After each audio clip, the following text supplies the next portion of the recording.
தமிழ்நாடு சட்டமன்ற தேர்தல் 2026 form 17A register of voters, form 17A observer ஸ்கூட்டனிங் report போன்றவற்றின் படிவங்களை எவ்வாறு பூர்த்தி செய்வது என்பதை பற்றி இந்த காணொளியில் நாம் காணலாம். Form 17A register of voters முதல் பக்கத்தில் இது போன்று தான் கொடுத்துருப்பாங்க. இதில் general election to Tamil Nadu legislative assembly 2026 அது கீழே ஃப்ரம் அப்படின்னு கொடுத்துட்டு நாம் பணிபுரியக்கூடிய சட்டமன்ற தொகுதியுடைய எண் மற்றும் அதற்கான பெயர் கொடுத்துருப்பாங்க. அது இல்லைன்னா நீங்கள் எழுதிக்கோங்க. அதுக்கடுத்தது அசம்பிளி கான்ஸ்டிடுவன்சி அப்படின்னு இருக்கும். இரண்டாவதாக number and name of the polling station, நம்முடைய வாக்குச்சாவடியோட எண் மற்றும் அதனுடைய பெயரை எழுதிக்கோங்க. அதுக்கடுத்தது part number of elector roll, நம்முடைய வாக்குச்சாவடியோட எண் தான் பார்ட் நம்பர், அதை எழுதி கொள்ளுங்கள். அடுத்த பக்கத்திலிருந்து இது போல் உங்களுக்கு அட்டவணை கொடுக்கப்பட்டிருக்கும்.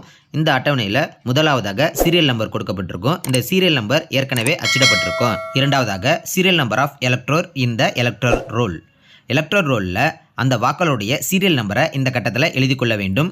மூன்றாவதாக details of the document produced by the elector இந்த proof of his her identification.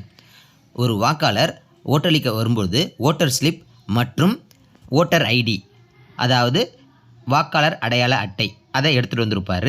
இப்போ அந்த வாக்காளர் அடையாள அட்டையோடைய எண்ணை இங்கே எழுதணும். எப்படி எழுதணும் அப்படின்னா எபிக் EPIC அப்படின்னு போட்டுட்டு ஒரு ஐஃபன் போட்டு அந்த ஓட்டர் ஐடியில் கடைசி 4 இலக்கத்தை மட்டும் எழுதினா போதுமானது. ஒரு சில வாக்காளர்கள் ஓட்டர் ஐடி எடுத்துகிட்டு வராமல் தேர்தல் ஆணையம் அறிவித்துள்ள 12 வகையான ஆவணங்களில் ஏதாவது ஒரு ஆவணத்தை எடுத்துகிட்டு வருவார். அந்த ஆவணத்தில் உள்ள இருக்க எண்களை எவ்வாறு எழுதுவது அப்படின்றத பார்க்கலாம். 1 ஆதார் அட்டை AC, ஆதார் அட்டையில் இருக்கக்கூடிய கடைசி 4 இலக்க எண்களை எழுதணும். இதே போல் எந்த ஆவணங்கள் எடுத்து வந்தாலும் அந்த ஆவணத்துக்குரிய எண்களை எழுதும்போது அந்த ஆவணத்துக்குரிய சுருக்கப்பம் எழுதணும். பின்பு அந்த ஆவணத்தில் இருக்கக்கூடிய அடையாள எண்ணை கடைசி 4 இலக்க எண்கள் எழுதினால் போதுமானது. 2 மகாத்மா காந்தி தேசிய ஊரக வேலைவாய்ப்பு உறுதியளிப்பு திட்டத்தின் பணி அடையாள அட்டை, அதாவது 100 நாள் வேலை அடையாள அட்டை அப்படின்னு சொல்லுவோம் இல்லையா, அதற்கு MNREGA அப்படின்னு எழுதணும். 3 புகைப்படத்துடன் கூடிய வங்கி அல்லது அஞ்சல கணக்கு புத்தகங்கள், அதாவது பாஸ்புக் PB அப்படின்னு எழுதணும்.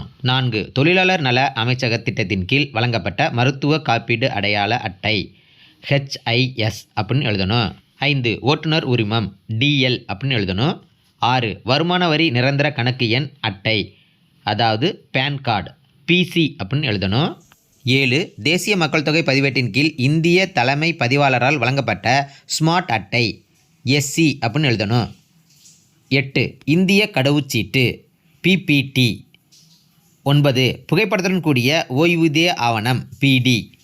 10 மத்திய மாநில அரசுகள், பொதுத்துறை நிறுவனங்கள், வரையறுக்கப்பட்ட பொதுத்துறை நிறுவனங்கள், தொழிலாளருக்கு வழங்கப்பட்ட புகைப்படத்துடன் கூடிய பணி அடையாள அட்டைகள் SID. 11 பாராளுமன்ற சட்டமன்ற மேலவை உறுப்பினர்களுக்கு வழங்கப்பட்டுள்ள அடையாள அட்டை OID. 12 இந்திய அரசின் சமூக நீதி மற்றும் அதிகாரமளித்தல் அமைச்சகத்தால் வழங்கப்பட்ட இயலாமைக்கான தனித்துவமான அடையாள அட்டை UDID. நண்பர்களே, மீண்டும் கவனத்தில் கொள்ள வேண்டியது என்ன அப்படின்னா, மேற்சொன்ன 12 ஆவணங்கள் மற்றும் ஓட்டர் ஐடி, இந்த 13 ஆவணங்களில் இருக்கக்கூடிய எண்களை எழுதும்போது அவற்றுக்குரிய சுருக்கொப்பங்களை எழுதி அந்த அட்டைக்குரிய அடையாள எண்ணில் கடைசி 4 இலக்க எண்களை எழுதினால் போதுமானது. அடுத்து அந்த அட்டவணையில் 4வதாக சிக்னேச்சர் அல்லது தம்ப் இம்ப்ரெஷன் ஆஃப் எலக்டர், வாக்காளருடைய கையெழுத்து அல்லது கைரேகை பெறப்பட வேண்டும். அடுத்து ரிமார்க்ஸ் காலத்தில் ஒரு கோடு போட்டால் போதுமானது. இதே போல் மேற்சொன்ன வழிமுறையில் இந்த 17A ரிஜிஸ்டரில் உள்ள அட்டவணையை பூர்த்தி செய்து கொள்ளுங்கள். இறுதியாக EDC என்று சொல்லக்கூடிய எலெக்ஷன் டியூட்டி சர்டிஃபிகேட் வைத்து ஓட்டு போடுபவர்களை இறுதியாக ஓட்டு போட வைக்க வேண்டும். இப்போ ஒரு அலுவலர் EDC வைத்து ஓட்டு போடும் பொழுது அவருக்கு இந்த கட்டத்தை எவ்வாறு நிரப்புவது அப்படின்றத பார்க்கலாம். இப்போ இரண்டாவதாக சீரியல் நம்பர் எழுதணும். அவருக்கு PO1 அவர் ஒரு சீரியல் நம்பர் கொடுப்பாரு. அந்த சீரியல் நம்பரை இந்த இடத்துல எழுதிக்கோங்க.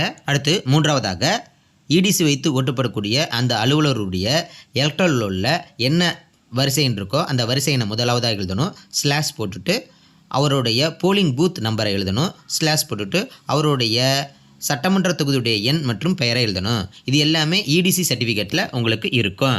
அதுக்கடுத்து அவருடைய கையெழுத்தை வாங்கணும். ரிமார்க்ஸ் காலத்தில் EDC அப்படின்னு எழுதணும். அடுத்து இறுதியாக வாக்குப்பதிவு முடிவடைந்த பின்பு அந்த கட்டத்தில் எந்த சீரியல் நம்பரோட வரிசை எண்ணோட நம்மளுக்கு வாக்குப்பதிவு முடிஞ்சிருக்கோ அந்த சீரியல் நம்பரோட அடிக்கோடு போட வேண்டும். பின்பு அந்த பக்கத்தில் கீழே பார்த்தீங்கன்னா இந்த serial number of the last entry in 17A register is அப்படின்னு போட்டுட்டு இப்போ எந்த சீரியல் நம்பரோட முடிஞ்சிருக்கோ அந்த சீரியல் நம்பரை இந்த இடத்துல எழுதிக்கோங்க. அடுத்து right side signature of the presiding officer. Presiding ஆஃபீஸருடைய கையெழுத்தை இந்த இடத்துல போட்டுக்கொள்ளுங்கள். அடுத்து இந்த பக்கத்தில் இடம் இருந்துச்சு அப்படின்னா போலிங் ஏஜென்ட்டை அனைவர்கிட்டையும் கையெழுத்து வாங்கிக்கோங்க. அப்படி இடம் இல்லைன்னா அடுத்த பக்கத்தில் போலிங் ஏஜென்ட்டோட கையெழுத்தை வாங்கி கொள்ளுங்கள். நண்பர்களே, இங்கே கவனிக்க வேண்டியது என்ன அப்படின்னா இந்த 17A ரிஜிஸ்டரில் ஒவ்வொரு பக்கத்துலேயும் கீழே பார்த்தீங்கன்னா signature of the presiding officer அப்படின்னு இருக்குது. இதில் நீங்கள் எத்தனை பக்கம் நீங்கள் ஃபில் பண்ணுறீங்களோ அத்தனை பக்கத்தில் கீழே இருக்கக்கூடிய signature of the presiding officer அப்படின்ற இடத்துல ப்ரெசைடிங் ஆஃபீஸருடைய கையெழுத்தை வாங்கிக் கொள்ளுங்கள். நண்பர்களே, ஃபார்ம் 17A அடிப்படையில் அப்சர்வர் ஸ்கூட்டனிங் ரிப்போர்ட்டை எவ்வாறு தயார் செய்வது என்பதை பற்றி பார்க்கலாம். இந்த பக்கத்தில் மேலே general election to Tamil Nadu legislative assembly 2026 அப்படின்னு இருக்கும். அது கீழே டிஸ்ட்ரிக்ட் அப்படின்னு இருக்கும். இப்போ உங்களுடைய டிஸ்ட்ரிக்டை எழுதி கொள்ளுங்கள். அது கீழே name of the assembly constituency அப்படின்னு இருக்கும். இப்போ சட்டமன்ற தொகுதியுடைய எண் மற்றும் அதனுடைய பெயரை எழுதி கொள்ளுங்கள். அது கீழே PS நம்பர் அப்படின்னு இருக்கும். உங்களுடைய போலிங் ஸ்டேஷனுடைய நம்பர் மற்றும் அதனுடைய பெயரை எழுதி கொள்ளுங்கள். கீழே இருக்கக்கூடிய அட்டவணையில் முதலாவதாக டோட்டல் எலக்டர்ஸ் இந்த PS. உங்களுடைய போலிங் ஸ்டேஷனில் மொத்த வாக்காளர்கள் எண்ணிக்கை ஆண்கள் எத்தனை, பெண்கள் எத்தனை, தேர்டு ஜெண்டர் எத்தனை, டோட்டல் எத்தனை அப்படின்றத எழுதி கொள்ளுங்கள். 2 number of person who voted இந்த PS. உங்களுடைய வாக்குச்சாவடியில் ஃபார்ம் 17A அடிப்படையில் எத்தனை வாக்காளர்கள் வாக்களித்தார்கள், அதில் ஆண்கள் எத்தனை, பெண்கள் எத்தனை, தேர்ட் ஜெண்டர் எத்தனை, டோட்டல் எத்தனை அப்படின்றத இந்த இடத்துல எழுதி கொள்ளுங்கள். 3 நம்பர் ஆஃப் டெண்டர்ட் ஓட்ஸ். இப்போ டெண்டர்ட் ஓட்ஸ் போட்டிருந்தாங்கன்னா அந்த இடத்துல எத்தனை ஓட்டு போட்டிருக்காங்களோ அதோட எண்ணிக்கை எழுதிக்கோங்க. இல்லைனா 0 அப்படின்றத எழுதி கொள்ளுங்கள். 4 நம்பர் ஆஃப் சேலஞ்சு ஓட்ஸ்.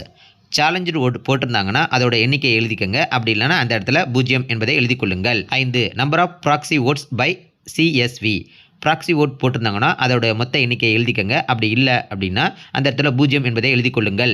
6 அதில் என்ன சொல்லியிருக்காங்கன்னா கண் பார்வையற்றவர்கள், மாற்றுத்திறனாளிகள் இவர்கள் அவர்களுடைய கம்பெனியன் மூலமாக வேறொருவர் மூலமாக ஓட்டளிச்சிருப்பாங்க. அவர்கள் மொத்தம் எத்தனை பேர், அவர்களுடைய எண்ணிக்கையை இந்த இடத்துல எழுதி கொள்ளுங்கள். 7 எபிக் கார்டு, அதாவது ஓட்டர் ஐடி வைத்து எத்தனை வாக்காளர்கள் ஓட்டு போட்டிருக்காங்க அவர்களுடைய எண்ணிக்கையை எழுதி கொள்ளுங்கள். 8 தேர்தல் ஆணையம் அறிவித்துள்ள 12 ஆவணங்களில் அடிப்படையில் எத்தனை வாக்காளர்கள் வாக்களித்தார்கள் அவர்களுடைய மொத்த எண்ணிக்கையை எழுதி கொள்ளுங்கள். 9 17A ரிஜிஸ்டர் எழுதிய பின்பு இவிஎம்மில் வாக்களிக்க மறுத்திருந்தாங்கன்னா, அதாவது ரூல் நம்பர் 49O அதன் அடிப்படையில் யாருனாச்சும் வாக்களிக்க மறுத்திருந்தாங்க அப்படின்னா அவர்களுடைய எண்ணிக்கையை எழுதிக்கங்க. அப்படி இல்லைனா அந்த இடத்துல 0 என்பதை எழுதி கொள்ளுங்கள். 10 உங்களுடைய போலிங் ஸ்டேஷனில் எத்தனை போலிங் ஏஜென்ட் இருக்காங்க அவர்களுடைய மொத்த எண்ணிக்கையை எழுதி கொள்ளுங்கள். 11 வெளிநாடு வாழ் இந்தியர்கள் எத்தனை பேர் ஓட்டு போட்டிருக்காங்க அவர்களுடைய எண்ணிக்கையை இந்த இடத்துல எழுதி கொள்ளுங்கள். 12 control unit, ballot unit, VVPAT மொத்தம் எத்தனை பயன்படுத்தினீங்க அதோட எண்ணிக்கையை தனித்தனியாக எழுதி கொள்ளுங்கள். 13 சப்டிவிஷன் A. உங்களுடைய control unit, ballot unit, VVPAT இந்த 3ல் ஏதாச்சும் நீங்கள் ரீப்ளேஸ் பண்ணியிருந்தீங்க அப்படின்னா எஸ் அப்படின்னு எழுதி எதை நீங்கள் மாற்றினீங்களோ அதை சேஞ்சுடு கண்ட்ரோல் யூனிட் அல்லது சேஞ்சுடு பேலட் யூனிட் அல்லது சேஞ்சுடு விவிபேட் அப்படின்னு எழுதி கொள்ளுங்கள். எதுவுமே நீங்கள் மாற்றலைன்னா அந்த இடத்துல நோ என்பதை எழுதி கொள்ளுங்கள். 13 சப்டிவிஷன் B. நீங்கள் control unit, ballot unit, VVPAT இதை நீங்கள் ரீப்ளேஸ் பண்ணும்போது அது என்ன டைம் அப்படின்றத எழுதி கொள்ளுங்கள். பின்பு எந்த காரணத்துக்காக ரீப்ளேஸ் பண்ணீங்க அதோடைய காரணத்தை அந்த இடத்துல எழுதி கொள்ளுங்கள். 14 ஆப்சண்ட், ஷிஃப்டட், டெத் இது மாதிரியான வாக்காளர்கள் மொத்தம் எத்தனை பேர் இருக்காங்க அப்படின்றத ஆப்சண்ட் எத்தனை பேர், ஷிஃப்டட் எத்தனை பேர், டெத் எத்தனை பேர் அப்படின்றத தனித்தனியாக எழுதி கொள்ளுங்கள். 15 இந்த ஏஎஸ்டியில் உள்ள வாக்காளர்கள் யாரேனும் வாக்களித்திருந்தால் அவர்களுடைய மொத்த எண்ணிக்கையை எழுதி கொள்ளுங்கள். 16 உங்களுடைய வாக்குச்சாவடி மையத்தில் அசம்பாவிதங்கள் ஏற்பட்டு வாக்களிப்பது தடை செய்யப்பட்டிருந்தால் என்ன காரணத்துக்காக வாக்களிப்பது தடை செய்யப்பட்டது என்பதை எழுதி கொள்ளுங்கள். 17 உங்களுடைய வாக்குச்சாவடி மையத்தின் சார்பாக புகார் எதுவும் கொடுக்கப்பட்டிருந்தால் அந்த புகார் விவரங்களை எழுதி கொள்ளுங்கள். அவ்வளோதான் நண்பர்களே, இந்த காணொலியில் சொல்லப்பட்டது போல form 17A register of voters மற்றும் ஃபார்ம் 17A அப்சர்வர் ஸ்கூட்டனிங் ரிப்போர்ட் போன்ற படிவங்களை எளிமையாக பூர்த்தி செய்து கொள்ளுங்கள். நண்பர்களே, இந்த காணொலி உங்களுக்கு பயனுள்ளதாக இருந்துச்சுன்னா லைக் பண்ணுங்கள், ஷேர் பண்ணுங்கள், கமெண்ட் பண்ணுங்கள். இது போன்ற பயனுள்ள காணொலிகளை நீங்கள் பார்க்கணும் அப்படின்னா அறிவகம் பார்ட் சேனலை சப்ஸ்கிரைப் பண்ணிக்கோங்க. பக்கத்தில் இருக்க பெல் ஐக்கனை கிளிக் பண்ணி ஆல்னு கொடுத்துக்கோங்க. அப்போ தான் நாங்கள் போடுற வீடியோ நோட்டிஃபிகேஷன் உங்களுக்கு உடனுக்குடனே வரும். அறிவகம் பார்ட், முயற்சியே வெற்றி. வணக்கம்.